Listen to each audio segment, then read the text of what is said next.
मुळात election commission हे स्वायत्त आहे म्हटलं जातं, ते स्वतंत्र आहे. इलेक्शन निष्पक्ष घेण्याची जबाबदारी इलेक्शन कमिशनची आहे. त्यामुळे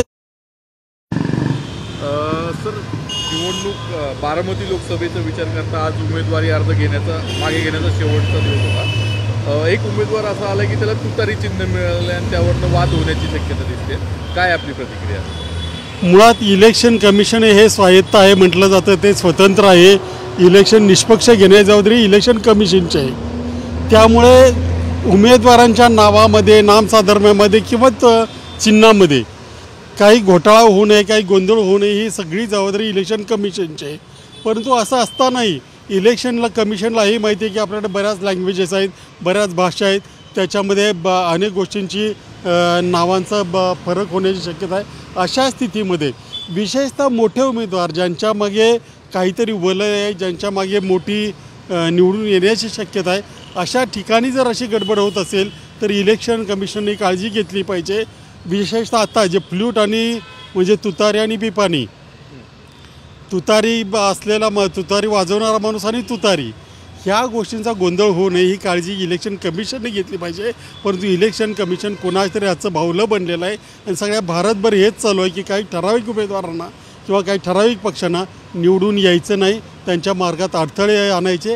आणि त्यासाठी इलेक्शन कमिशन इमानीद्वारे प्रयत्न करतं आहे. परंतु कधीतरी त्याला जाग येईल असं आपण अपेक्षा करूया. सर, असं म्हणता येईल का हा एक इलेक्शन कमिशनचा खोडसाळपणा आहे, जाणीवपूर्वक केलेला आहे? निश्चितपणे इलेक्शन निष्पक्ष घेणं, उमेदवारांच्या मध्ये कुठली भांडणं लागू नयेत. नामसाधर्म्यामध्ये फारसं काही करता येणार नाही, परंतु चिन्हाच्या बाबतीत मात्र जर तुम्हाला शक्य असेल तर त्याला दुसरं चिन्ह देता येणं शक्य होतं. परंतु तिथे सुप्रिया सुळेंसारख्या उमेदवार आहेत, म्हणूनच हे जाणीवपूर्वक गोंधळकर्मा निवडणूक चिन्ह दिलं आहे असं स्पष्टपणे म्हणता येईल. आता निवडणूक निर्णय अधिकाऱ्यांनी म्हटलेलं की आयोगात ती लिस्ट आहे, त्यात ते बदल करू शकत नाही. म्हणजे हे फायनल झाले की ते तुतारी आणि तुतारी वाजवणारा माणूस असं दोन्ही नाही. आयोगाची जी लिस्ट आहे त्याच्यामुळे उमेदवारांना बरेच चॉईस दिले जातात. दुसऱ्या उमेदवाराच्या चिन्हाशी साधर्म्य असेल असं चिन्ह द्यायचं काहीही कारण नाही. त्या उमेदवाराला रिक्वेस्ट करून किंवा याच्यात असंही दिसतं की कदाचित त्या उमेदवारानंही अशी काहीतरी गोंधळ व्हावा यासाठीच हे मागितलं असेल, मला आत्ता माहिती नाही. आणि त्याला इलेक्शन कमिशनने पाठिंबा दिलेला आहे असं दिसतं. कारण उमेदवाराला एकच चिन्ह कधी देता येत नाही, तर त्याला मल्टिपल चॉईस असतो.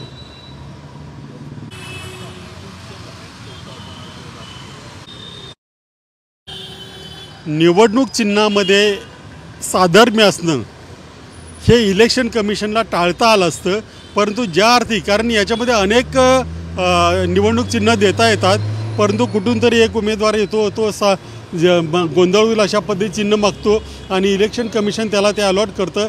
याच्यामध्ये इलेक्शन कमिशनचा खोटारडेपणा दिसतो आहे.